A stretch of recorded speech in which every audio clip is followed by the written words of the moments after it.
അമേരിക്കയിൽ ഗ്രീൻ കാർഡിനായി അപേക്ഷ നൽകി കാത്തിരിക്കുന്ന മലയാളി IT പ്രൊഫഷണലുകളും പ്രവാസി കുടുംബങ്ങളും അതീവ ജാഗ്രത പാലിക്കേണ്ടുന്ന ഒരു നിർണായക വിധി US നീതിന്യായ വകുപ്പിന്റെ കീഴിലുള്ള ഇമിഗ്രേഷൻ അപ്പീൽ കോടതി പുറപ്പെടുവിച്ചിരിക്കുകയാണ്.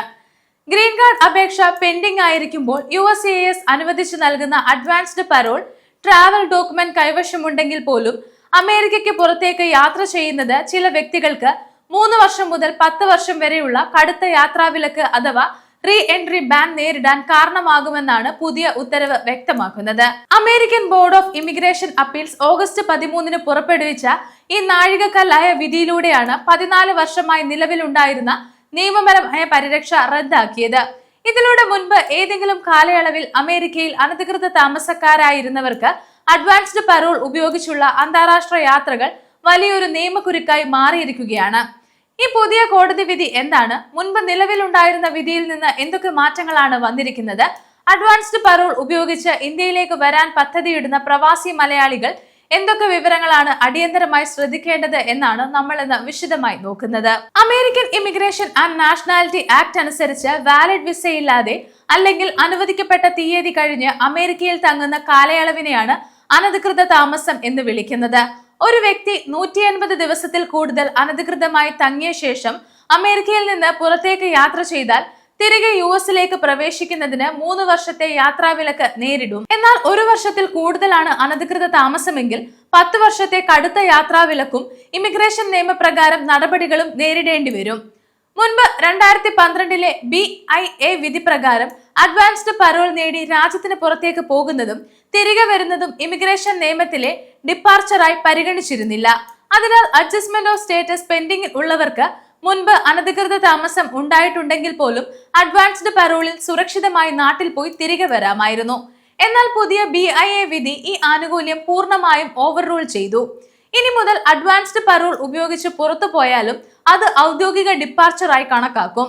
അതിനാൽ മുൻപ് 180 ദിവസത്തിൽ കൂടുതൽ അനധികൃതമായി താമസിച്ചിട്ടുണ്ടെങ്കിൽ വ്യക്തി നാട്ടിലേക്ക് പോയാൽ തിരികെ വരാൻ ശ്രമിക്കുമ്പോൾ അവർക്ക് 3 വർഷത്തേക്കോ 10 വർഷത്തേക്കോ യാത്രാവിലക്ക് സ്വയമേ പ്രാബല്യത്തിൽ വരും. എന്നിരുന്നാലും അമേരിക്കയിൽ നിലവിലുള്ള എല്ലാ ഗ്രീൻ കാർഡ് അപേക്ഷകരെയും ഈ വിധി ഒരുപോലെ ബാധിക്കില്ല എന്നുള്ളതാണ് പ്രധാനപ്പെട്ട ആശ്വാസം. മുൻപ് ഒരിക്കൽ പോലും വാലിഡ് വിസ സ്റ്റേറ്റസ് ലംഘിക്കാത്തവർക്കും കൃത്യമായ H1B, L1 അല്ലെങ്കിൽ മറ്റ് നോൺ ഇമിഗ്രന്റ് സ്റ്റേറ്റസുകളിൽ തുടരുന്നതിനിടയിൽ അഡ്വാൻസ്ഡ് പരോൾ ഉപയോഗിച്ച് യാത്ര ചെയ്തവർക്കും ഈ യാത്രാവിലക്ക് ബാധകമാകില്ല. എന്നാൽ താഴെ പറയുന്ന വിഭാഗക്കാർ അഡ്വാൻസ്ഡ് പരോളിൽ അമേരിക്കയ്ക്ക് പുറത്തേക്ക് യാത്ര ചെയ്യുമ്പോൾ അതീവ ജാഗ്രത പാലിക്കേണ്ടതുണ്ട്. ഒന്നാമതായി, മുൻപ് H1B അല്ലെങ്കിൽ സ്റ്റുഡന്റ് വിസ കാലാവധി കഴിഞ്ഞ ശേഷമോ മറ്റ് സാഹചര്യങ്ങളിലോ 180 ദിവസത്തിൽ കൂടുതൽ നിയമവിരുദ്ധമായി താമസിച്ച ശേഷം പിന്നീട് ഗ്രീൻ കാർഡിനായി I-485 അപേക്ഷ സമർപ്പിച്ചവർ. രണ്ടാമതായി, അമേരിക്കയിൽ മുൻ പരിശോധനകളില്ലാതെ പ്രവേശിക്കുകയും പിന്നീട് അഡ്വാൻസ്ഡ് പരോൾ അനുമതിയോടെ ഗ്രീൻ കാർഡ് സ്റ്റാറ്റസിലേക്ക് മാറാൻ അപേക്ഷിക്കുകയും ചെയ്ത വ്യക്തികൾ. മൂന്നാമതായി, DACA അഥവാ TPS ആനുകൂല്യം ലഭിക്കുന്നതിന് മുൻപ് അമേരിക്കയിൽ 1 വർഷത്തിൽ കൂടുതൽ അനധികൃത താമസം നടത്തിയിട്ടുള്ളവർ. കൂടാതെ BIA വിധി വ്യക്തമാക്കുന്നത് ഈ നിയമം പുതിയ യാത്രക്കാർക്ക് മാത്രമാണ് ബാധകം എന്നാണ്. അതായത് ഓഗസ്റ്റ് 13 മുൻപ് അഡ്വാൻസ്ഡ് പരോളിൽ യാത്ര നിർവഹിച്ചവർക്ക് പഴയ വിധി പ്രകാരമുള്ള ആനുകൂല്യം ലഭിച്ചേക്കും. എന്നാൽ ഓഗസ്റ്റ് 13 ശേഷമോ അല്ലെങ്കിൽ ഇനി വരുന്ന ദിവസങ്ങളിലോ അഡ്വാൻസ്ഡ് പരോൾ ഉപയോഗിച്ച് അമേരിക്കയിൽ നിന്നും വിമാനം കയറുന്നവർക്ക് ഈ പുതിയ യാത്രാവിലക്ക് നിയമം പൂർണ്ണമായും ബാധകമായിരിക്കും. അതുകൊണ്ട് അമേരിക്കയിൽ പ്രവാസി മലയാളികളും ഗ്രീൻ കാർഡ് അപേക്ഷകരും സുരക്ഷാ നടപടികൾ പാലിക്കണം. നിങ്ങളുടെ കൈവശം വാലിഡ് അഡ്വാൻസ്ഡ് പരോൾ EAD ലഭിച്ചിട്ടുണ്ടെങ്കിൽ പോലും നിങ്ങളുടെ മുൻകാല ഇമിഗ്രേഷൻ ചരിത്രവും I-94 തീയതികളും അറ്റോർണി വഴി പരിശോധിക്കുക. രണ്ടാമതായി, മുൻപ് എപ്പോഴെങ്കിലും 6 മാസത്തിൽ കൂടുതൽ അനധികൃത താമസം ഉണ്ടായിട്ടുണ്ടെങ്കിൽ ഒരു ഇമിഗ്രേഷൻ വക്കീലിന്റെ നിയമോപദേശം ലഭിക്കാതെ അമേരിക്ക വിട്ട് ഇന്ത്യയിലേക്കോ അല്ലെങ്കിൽ മറ്റ് രാജ്യങ്ങളിലേക്കോ യാത്ര പ്ലാൻ ചെയ്യരുത്.